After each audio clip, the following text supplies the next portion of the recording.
Et nous parlons immobilier à présent depuis le sommet de la performance et du patrimoine organisé par le groupe FICAD. Et c'est Jean-Michel Néjon qui est à mes côtés, le directeur général de la structure de distribution d'Advenis REM. Bonjour Jean-Michel. Bonjour Grégoire. Merci beaucoup d'être à nos côtés. Un mot peut-être de ce que représente le groupe Advenis et ce qui caractérise son positionnement alors, dans le monde de l'immobilier, puisqu'on va en parler avec vous, mais peut-être plus largement encore, Jean-Michel. Effectivement, Grégoire, Advenis, c'est un expert de l'immobilier, en particulier de l'immobilier pan-européen.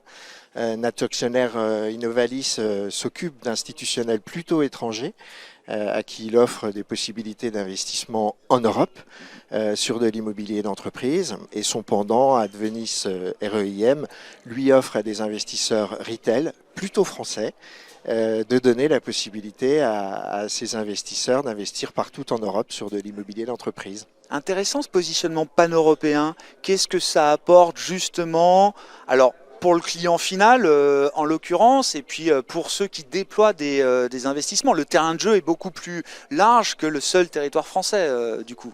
Alors, on s'est intéressé à l'Europe il y a maintenant une grosse dizaine d'années chez Advenis REIM. Avec deux particularités. La première particularité, c'est qu'on a décidé de créer une structure de produits sur lequel on est présent évidemment au sourcing, à la collecte, mais aussi à la veste et à la gestion de ces immeubles. Donc une des particularités de ce groupe et une des raisons pour lesquelles nous sommes allés il y a maintenant 10 ans en Allemagne, c'est d'offrir à les investisseurs français à travers des structures qui sont des structures de type SCPI, d'investir à l'étranger. C'était pas à la mode il y a 10 ans. Et malgré tout, aujourd'hui, beaucoup d'acteurs du marché se positionnent sur l'Europe. La deuxième raison, elle est aussi fiscale. Pour des investisseurs qui sont français, la fiscalité, elle est dans le pays sur lequel les investissements sont réalisés et pas soumis aux règles fiscales de l'immobilier foncier en France et notamment la CSG où il n'y en a pas. L'immobilier en Allemagne, j'imagine que l'Allemagne est un marché incontournable. Quand on regarde en dehors des frontières françaises, quels sont les autres marchés en Europe là, qui vous ont intéressé au cours de ces 10 dernières années, Jean-Michel? Alors un peu plus tard, on s'est intéressé à l'Europe du Sud. L'Europe du Sud qui depuis quelques années est très opportuniste en termes d'investissement, notamment d'investisseurs institutionnels. La création de notre véhicule il y a maintenant 6 ans, c'était aussi de donner l'opportunité à des investisseurs privés français de participer à ces opportunités en Europe du Sud. Les marchés sont évidemment un peu plus petits, mais les actifs sont tout aussi grands et quand on a des locataires internationaux, ils s'intéressent de plus en plus à ce positionnement, notamment en Espagne et au Portugal. Comment est-ce que ces deux marchés, alors l'Allemagne et l'Europe du Sud, comment est-ce que ces deux marchés ont traversé ces dernières années avec ce phénomène global de remontée des taux, Jean-Michel, et où est-ce qu'on en est de ces cycles immobiliers dans ces marchés frontières pour la France? Alors, je ne sais pas si on est à la fin de la crise. En tout cas, deux remarques. La première, c'est qu'en ce qui concerne nos véhicules, ils ont été très résilients. Donc ça, c'est une première caractéristique des véhicules parce que, tout simplement, on s'est positionné. Nous ne sommes pas des gens opportunistes sur nos premiers véhicules. On a cherché à donner le plus de visibilité possible à nos investisseurs finaux et le plus de régularité sur l'investissement immobilier qu'ils avaient réalisé. Il ne faut juste pas oublier que l'immobilier est un investissement long terme et que sur le long terme, on doit délivrer des performances significatives.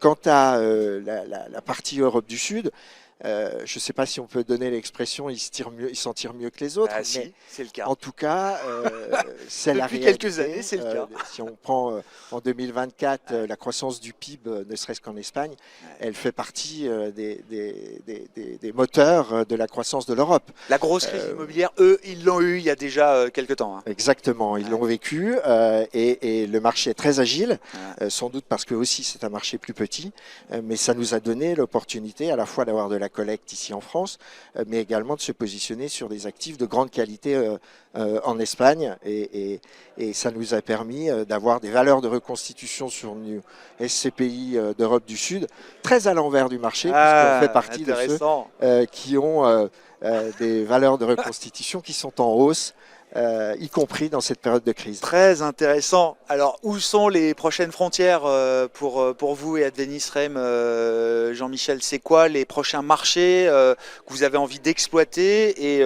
dont vous avez envie de faire bénéficier vos clients? Alors on a réfléchi à cette crise immobilière finalement.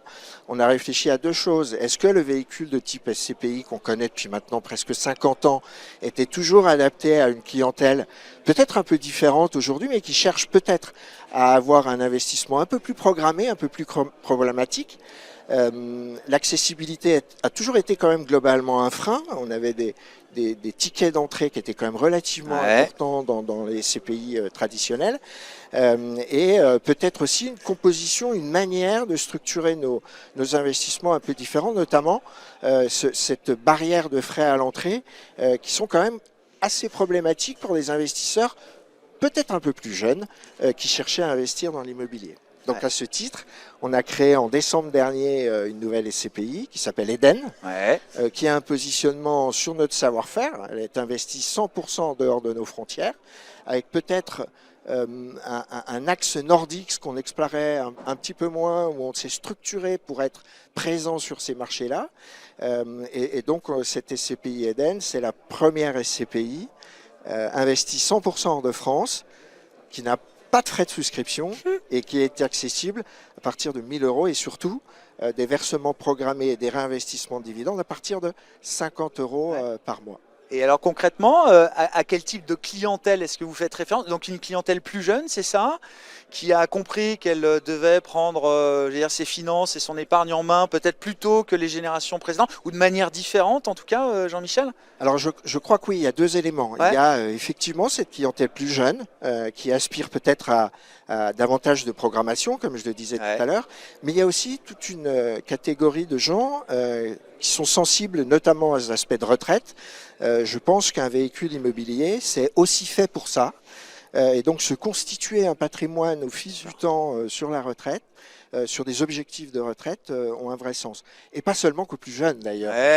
On s'occupe de sa retraite, enfin moi qui suis un peu plus vieux, à 30 ans, j'ai jamais pensé à m'occuper de la retraite, mais on s'aperçoit que... Jusqu'à l'âge de la retraite, il est temps de s'en occuper, c'est ça? Exactement. Et ça devient... puis en termes de diversification, enfin, je pense que c'est très complémentaire à ces activités. Pour nos amis qui sont des distributeurs pour notre propre compte, c'est aussi le moyen de ne pas être confronté à toujours ce système de droit à l'entrée et notamment de rémunération à l'entrée qui ont des contraintes. Les SCPI sont soumis à une réglementation stricte, notamment en matière de conseil. Et une fois qu'on a vu un client, eh bien, il est intéressant par du récurrent, par un mode de rémunération différent, de devoir assumer cette responsabilité de conseil peut-être plus longtemps. Nous, on espère, en tout cas, que ces clients seront bien suivis dans le temps, avec un mode à la fois de rémunération et à la fois de perception chez les clients. Et ce produit type Eden, pour le nommer, Jean-Michel, ça peut devenir des produits de référence dans le marché de demain de l'investissement immobilier? C'est le pari que vous faites? C'est ce qu'on croit, en tout cas. Donc évidemment, du point de vue du rendement, même si on n'a jamais été très opportuniste, je vous disais tout à l'heure, on cherche la régularité, ça sera aussi le cas sur Eden, mais dans un marché un peu plus difficile, on a des rémunérations qui sont sur ce type de véhicule, évidemment en fonction de la conjoncture du moment, qui y répondent. Cette année, nous envisageons de distribuer 8% de rendement dans une semaine, 2 semaines maintenant. En tout cas, à la fin du mois de juillet, on va verser le premier dividende, alors que c'était SCPI n'a que 6 mois. Merci beaucoup Jean-Michel. Jean-Michel Neigeon qui était à mes côtés à l'occasion de ce sommet de la performance et du patrimoine organisé par le groupe FICA, directeur général de la structure de distribution d'Advenis REIM.